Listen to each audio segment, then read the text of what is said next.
नमस्कार दोस्तों, मैं विशाल एंड मैं आपका स्वागत करता हूँ इस वीडियो में। एंड इस वीडियो में हम आज डिस्कस करने वाले इजराइल एंड फिलिस्तीन वॉर पर, जो रिसेंटली अब जाके खत्म हुई, जो लास्ट 15 मंथ से लगातार चल रही थी। इस वॉर की स्टार्टिंग हुई थी जब हमास ने इजराइल पे अटैक किया, जहां पर 1200 से लेकर 1300 लोग अपना एक फेस्टिवल सेलिब्रेट कर रहे थे। एंड वहां पर उन लोगों की कुछ की डेथ हुई एंड कुछ लोगों को किडनैप करके लेके। ये डेट थी 7 अक्टूबर 2023 को। एंड जब से लगातार 15 मंथ तक ये वॉर लगातार चला, जिस वॉर में बहुत लोगों की डेथ हुई एंड कुछ लोग तो ऐसे भी थे जिनको इस वॉर से कोई मतलब नहीं था।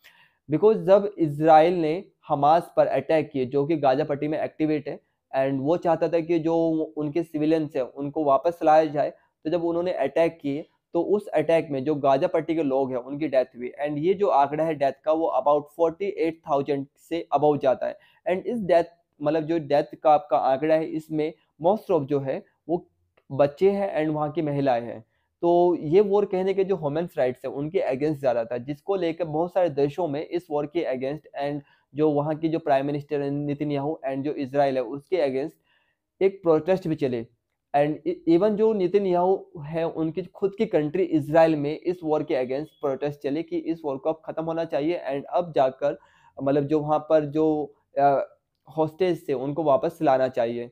तो ये वॉर जो है लगातार 15 मंथ से लगातार चला एंड अब जाके ये खत्म हुआ। अब इस वॉर को कहीं ना कहीं जोड़ के देखा जा रहा है, जो अमेरिका के न्यू राष्ट्रपति है, जो न्यू प्रेसिडेंट है डोनाल्ड ट्रंप, उनसे। बिकॉज रिसेंटली जो डोनाल्ड ट्रंप है, उन्होंने अपने इलेक्शन के बाद जब वहाँ पे जीते, तो उन्होंने अपने एक रिप्रेजेंटेटिव को वहाँ पर अपॉइंट किया जो इस मामले को देख सकते थे।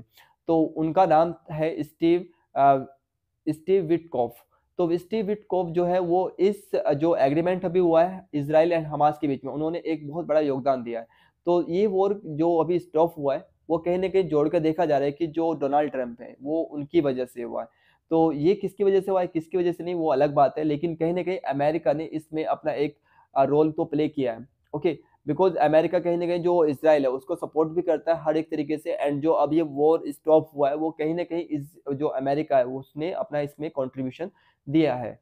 तो ये वॉर जो है इसकी अपनी एक अलग हिस्ट्री है, बिकॉज ऐसे वॉर इसराइल एंड हमास के बीच में कई बार हो चुके हैं पहले भी। एंड इस तरह के जो एग्रीमेंट है इससे पहले हो चुके हैं एंड वो बार बार ब्रेक होते रही है।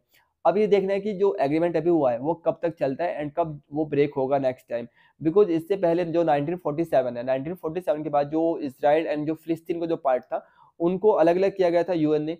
एंड उसके बाद बहुत सारे वॉर हुए एंड उस वॉर में जो इसराइल है, इसराइल ने फिलिस्तीन के पार्ट को ऑक्यूपाई किया। तो ये एक एक डिफरेंट वॉर है कि अपनी लैंड को सेव करने का एंड अपने अस्तित्व को बचाने का। अब ये कितना सही है कितना सही नहीं, ये तो मैं और आप डिसाइड नहीं कर सकते, बिकॉज हम अलग जगह बैठे हुए हैं एंड जो वहाँ के लोग हैं उनका सिनेरियो अलग है। तो वो तो वही बता सकते हैं कि ये वॉर कितना सही है कितना गलत है। ओके। लेकिन जो ये वॉर है इसका अपना अलग ही हिस्ट्री है एंड इससे पहले भी इस तरह के एग्रीमेंट हो चुके हैं इन दोनों के बीच में, एंड ये एग्रीमेंट लगातार कहीं बार टूटे भी है। अब ये देखना भी नहीं है कि ये वॉर अब लगा दोबारा से कब होगा या नहीं होगा, क्या ये दोबारा से जो एग्रीमेंट अभी हुआ है क्या ये परमानेंट एग्रीमेंट है या नहीं है। बिकॉज इससे पहले बहुत सारे एग्रीमेंट हुए एंड वे परमानेंट कभी भी साबित नहीं हुए। एंड उन एग्रीमेंट के बाद भी लगातार जो इसराइल और हमास है उनके बीच में एक टेंशन लगातार बनी बनती रही है। तो कहीं ना कहीं जो इसराइल है वो चाहता है कि जो गाजा है उसको वो ऑक्यूपाई करे एंड जो गाजा है गाजा पट्टी को खत्म ही कर दे। बिकॉज अभी रिसेंटली जो इसराइल है उन्होंने अपना एक मैप भी शो किया था, उस मैप में उन्होंने कहीं भी जो गाजा पट्टी है एंड जो वेस्टर्न पार्ट है उसको बिल्कुल नहीं दिखाया था। तो वो कहीं ना कहीं जो इसराइल है उसके माइंडसेट को दिखाता है।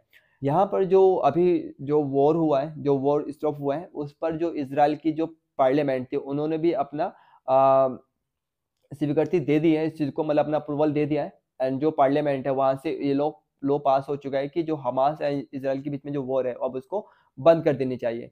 अब ये देखते हैं कि जो वहां पर जो हॉस्टेज है इसराइल के वो वापस कब आते हैं कब नहीं, एंड इनके बीच में जो एक्सचेंज है। बिकॉज एग्रीमेंट ये है कि जो इसराइल है वो भी उनकी जो हॉस्टेज है वो वापस करेगा। ओके, जो उनकी जेलों में है। एंड जो हमास है जो उनके हॉस्टेज है उनको वापस करेगा। तो ये एक्सचेंज इन दोनों के बीच में होगा एंड जो ये वॉर है ये अब खत्म हो जाएगी। तो ये सबसे बड़ा कहीं ना कहीं जो गाजा पट्टी के अंदर जो सिविलियंस है उनके लिए एक राहत की सांस है, बिकॉज सबसे ज्यादा जो दिक्कत है जो गाजा पट्टी के जो सिविलियंस है उनको पड़ी है। बिकॉज इस वॉर में कुछ लोग तो ऐसे थे जिनको शायद इस वॉर का कोई मतलब भी नहीं पता था, जो ऐसे बच्चे थे जो अभी भी अच्छे से मैच्योर भी नहीं हुए थे, जिनको वॉर का मतलब भी नहीं पता था, उन्होंने ऐसी वॉर को देखा। एंड आप समझ सकते हैं कि उनके जो माइंड सेट है उन पे, उनके माइंड सेट पे किस तरह का इफेक्ट पड़ा होगा इस वॉर से। तो इस वीडियो में इतना ही, एंड देखते हैं कि अब आगे इन दोनों के बीच में किस तरह की रिलेशन रहते। तो इस वीडियो में इतनी, have a good day and good luck, bye. और मैं उम्मीद करता हूँ कि आप इस वीडियो को देखें एंड देखने के साथ साथ इस जो चैनल है इसको सब्सक्राइब भी करें। तो मिलते हैं नेक्स्ट वीडियो में आपसे। तो have a good day and good luck, bye.